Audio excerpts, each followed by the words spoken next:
Welcome. Today we have with us Linda, who is going to share all about the Make-A-Wish, Illinois history. She has a very deep understanding of Make-A-Wish history because she is Make-A-Wish history. Linda, can you start by sharing how you got involved with Make-A-Wish, Illinois? Okay, well, we'll go back all the way to 1988 when Make-A-Wish was very new in Chicago and just a couple years old. And they were planning their very first black tie gala. And at the time, it was located in the office of our founder, Diane McWilliams, who was she and her husband had a son with a very rare medical condition. And they were approached by Make-A-Wish America if they would start a chapter in Chicago because there was nothing in Illinois. And so, ironically enough, there was an advertisement in the River North newspaper, which was a small circular, and my sister at the time was a meeting planner with a very large company. And she saw this ad in there that this organization called Make-A-Wish was looking for volunteers to help plan the very first black tie gala. So she did. So my sister and Diane McWilliams worked together to plan the gala. They raised about, I think, $50,000 back then in 1988. And when they were finished with that, they said, okay, now we have some money and we can think about hiring somebody to run the organization because it was all run by volunteers for the first couple years. At the time, they were doing probably about 30 wishes a year. And they had like 40 volunteers, and the budget at the time was $250,000. So here I enter the picture. My sister tells me about Make-A-Wish. She tells me I should apply for this job, of which I said to her, I really don't know how to do that. I don't raise money. At the time, I was a director at the Chicago Lighthouse for the Blind. My program was funded through the state and the government to educate these children that were blind and multiply handicapped. But she reminded me of the time we went to Hawaii and I talked to the guy at the pool who was, we were just chatting, and I told him about the children at the lighthouse, and he gave me a check for $500. So she reminded me about my gift of gab and being able to ask people for money. So I decided, what the heck? The best time to look for a job is when you're not looking. So I put my name in the hat, and I think because it was my sister that was so involved with them, they decided to interview me, and I interviewed for the job, and the rest is history, as they say. So on August 1st, 1988, I walked into the Make-A-Wish office by myself. They had just hired someone a couple weeks before me, and she was an admin person. And so at the time, it was just the two of us that were in the small baby office in the River North area. And I can remember it like it was yesterday. And when you tell me that that was 37 years ago, I say, there's no way, because I can remember what I wore that day, what conversation I had with, her name was Meg at the time. And the funny thing about it is that Meg showed me where my office was, which is a little tiny office with a desk and a phone. Remember, 1988, so there's no computers, none of that. And she said, okay, well, you sit here, and I'm going to sit over here. And I said, okay. And I said, well, what do I do? And she said, I don't know. I said, oh, okay, well, what do you do? Well, I answer the phone, and I'll type your letters, and I work with the volunteers. We have about 40 volunteers, and I work with the hospitals to try and get the children referred to us. She said, so that's what I do. So she said, I think you do everything else. I said, okay. And I sat down, and the phone started to ring, and it never stopped. And I'm still here. And it's still ringing. And it still rang. It still rang. That is incredible. And obviously you've been here since 40 volunteers to now where we have over 1,000 volunteers and more than 50 staff members. I know. What has been kind of the biggest thing that kept you at Make-A-Wish? Why have you stuck with it for so long? The mission, for sure. the children, the families. I always say the faces have changed, but the stories are still the same. It's just as impactful for a child and a family today as it was back in 1988 when we were granting wishes. And I think the beauty of Make-A-Wish, the thing that I love the most about it, is that over all the years, the mission has remained the same, pure, constant, and keeps going on and on and on, identifying children, working with the families, granting the wishes. And it just, when I look around at our office, and like you said, how we have a staff of 50 and our budget's close to $10 million a year and granting over 700 wishes a year, I just really can't believe that that's from where we've come from and where we are today.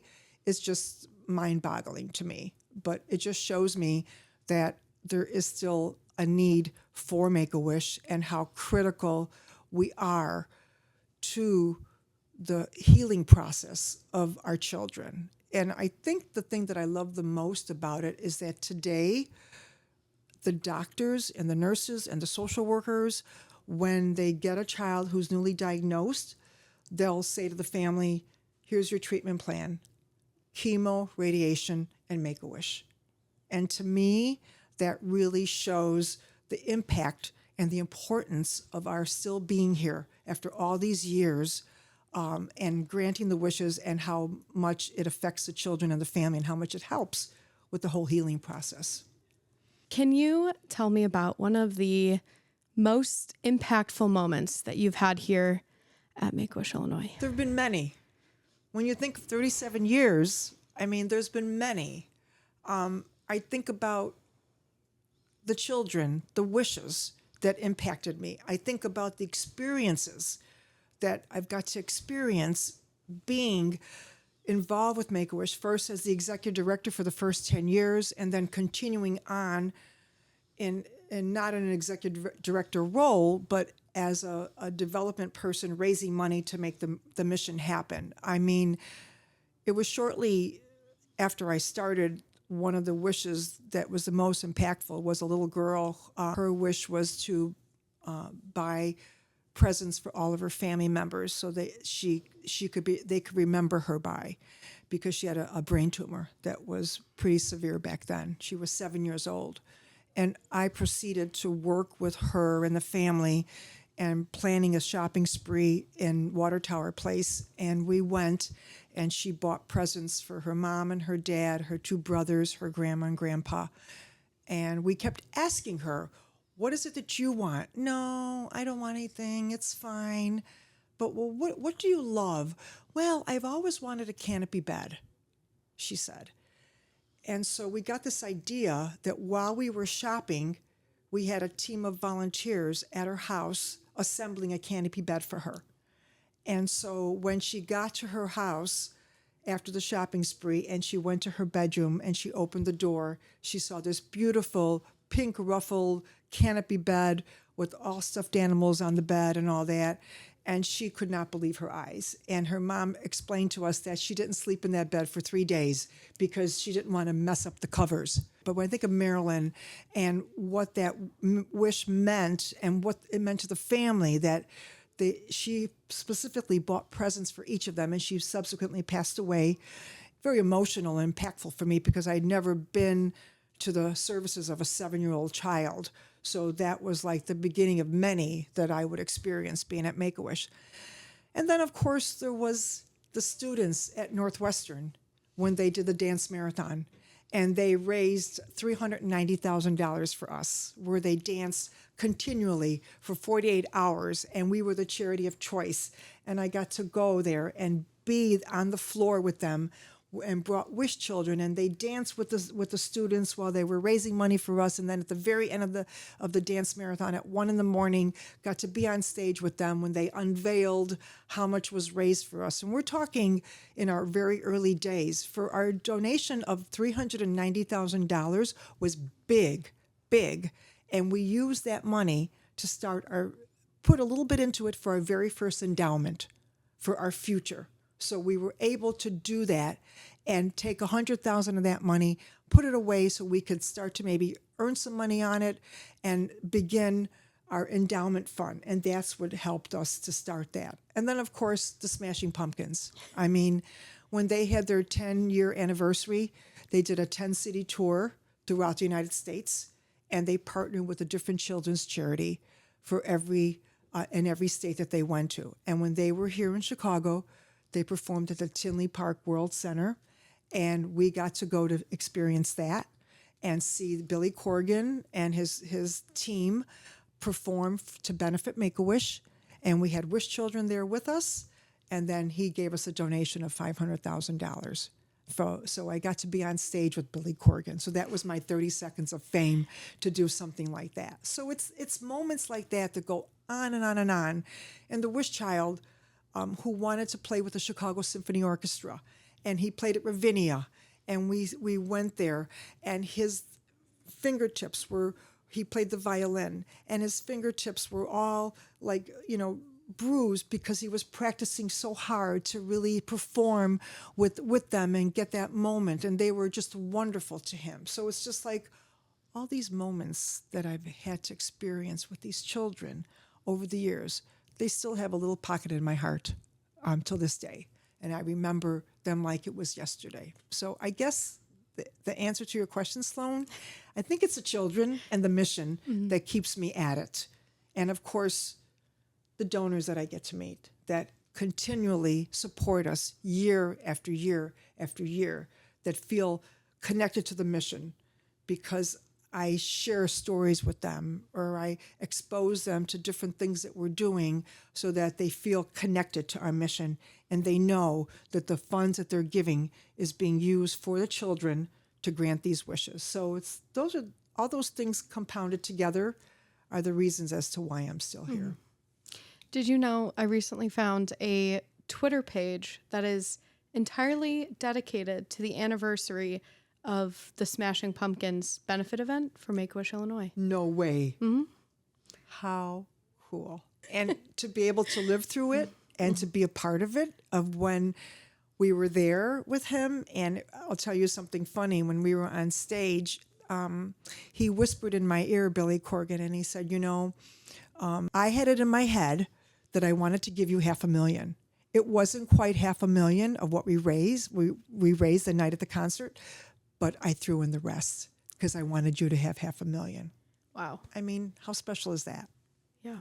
That's exciting. A big thing to be that excited about Make-A-Wish to. Yeah, very much so. Very much so. Throwing We had a a child little whose wish was to meet the Smashing Pumpkins a few years, maybe 5 years prior. So Okay. maybe he got exposed to that with that experience with the Wish Child. And he was very, very regular, very down to earth, and very approachable. And over the years, if I would run into him at places, of course, I would go up to him and introduce myself and say, "Do you remember?" And he's like, "How could I not? How could I not remember that?" Of course, it was earth-shattering when we did that. So, very cool. Lots of big moments and lots of, I think, high points when it comes to growing at Make-A-Wish. There's been a right. lot of incredible things done over the past 37 years that you've been here. Absolutely. But what has been some of the challenges that you've had to overcome while scaling Make-A-Wish? Challenges. Figuring out how we were going to grow and how we were, like in those early days, it was, thinking about where do we want to go and what do we need next? And are we going to have enough money to do what we want to do?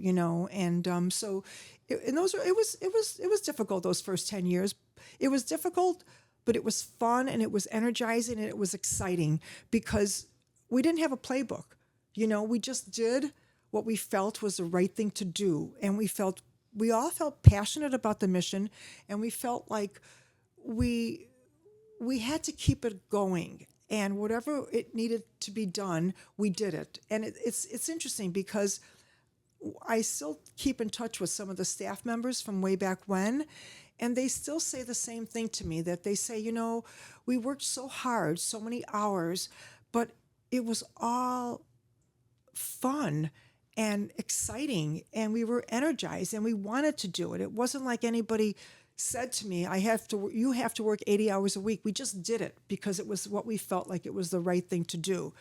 And so the challenges of, like having a board of directors back then that was a working board because we didn't have staff, and then having them shift to being more of a governance board and be overseeing it all, that was a big change, a big challenge, because you had some board members that were used to being in the trenches with you and doing the work, and all of a sudden they were told they have to step back.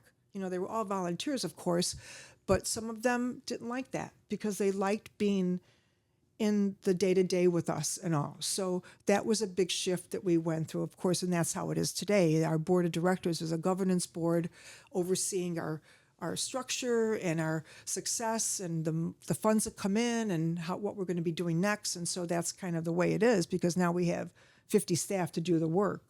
But there have been numerous challenges over the years of how to do things and what kinds of wishes should we do or can't we do, or those are things that have all evolved over the years to get to where we are today. In those early days, we just did it all. And, whether it was something that was going to break the bank or not, we did it. So, those are the things that we would just talk about at our board meetings, whereas today we don't talk about that because you're doing 700 wishes, a year now. Back then we were doing 40, 50 wishes a year, and the board talked about things like that. So it was very, very different, Yeah. And for reference, now we grant those kind of 30, 40 wishes in a month. Correct. At Make-A-Wish versus 30, 40 in a whole year to get exactly board members in the know on every single wish would be like 2 more full-time jobs. Exactly. But it was part of the process, when you had to get, started point A to get to where we are today. So. And what has been the biggest change that you've noticed over the past 37 years? All the rules and regulations in place. I can't deny it. But I understand that it's necessary as you have a bigger organization and you have lots of different people and different dynamics of things that are happening. But I kind of like the olden days when it was more of just roll up your sleeves and get the job done, and didn't have to worry about whether it was approved or not approved, or and things like that. But I understand that it is totally necessary, and that's why I'm not running the show anymore, because I was good in the beginning because I wasn't afraid to work, to ask people for money, to lay the foundation down for what had to be done in the future. Getting me to start thinking strategically, that's really not my thing. So I'm really happy that I'm not at the helm having to do that, and just continuing to build the relationships with people, get them excited about the mission, get them to make their donation today. And of course, today, what I say to all of the people that I'm involved with is make sure if you can consider a legacy gift for Make-A-Wish in your estate, because that's going to be our future of how we can keep going to make sure that people are leaving us in their estates and we're getting those legacy gifts to keep the foundation going. And if people have more questions on how to plan their legacy gifts to benefit Make-A-Wish, who should they get in touch with? Well, Lisa Bacher is our senior individual gift officer, and we have all information on our website as well about how people, if they want to leave us in their estate, if they want to make a donation today through a donor advice funds or through stock donation, it's all on our website, and they can go there, and all the direction is there. But Lisa Bacher is the point person within our foundation to reach out about that. We were talking about the estate gifts and planning for the future of Correct. Make-A-Wish Illinois. Right. What excites you most about where Make-A-Wish Illinois is going? the volume of wishes that we're able to grant every year and the children that we're able to help. And I really, really, really hope, I know they've done studies and we show that we have over 1,000 children newly diagnosed in our territory every year. And of course, my goal would be that we can get to all of those children and grant their wishes, because I think a wish really does make a difference in the treatment of our children and the illnesses that they're battling. It really does. We've seen it. We've seen children, our very first wish child, Chris Gracious, when he was taken to be a police officer. He was not well that day, but when they picked him up and brought him to be a police officer for the day, he got a surge of energy. He was revitalized to help them, realize that what he really loved was police work, that he was able to be a policeman for the day.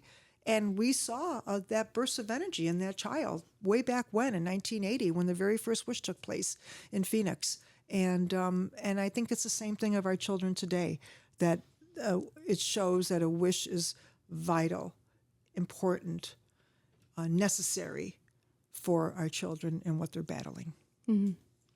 And of course, wishes are only possible through the help of our supporters.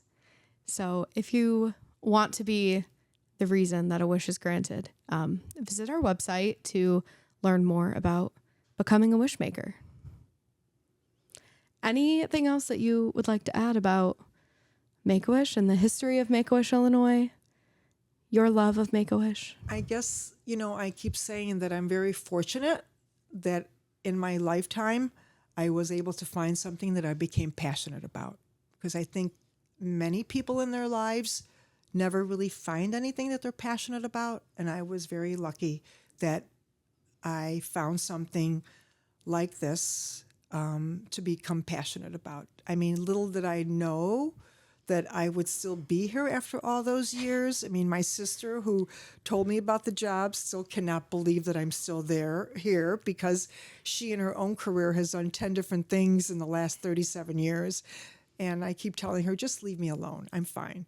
So yeah, I still feel the passion, and the mission is still very close to my heart. And I'm honored. It's an honor to be here and to do the work that I do, to get the donors excited about the mission, to get the money coming in that ultimately helps us grant the wishes. And everybody loves having you here and the energy that you bring to Make-A-Wish, Illinois. Thank you. Thank you. Thank you for joining us today. Thank you, Sloan. It's been a pleasure.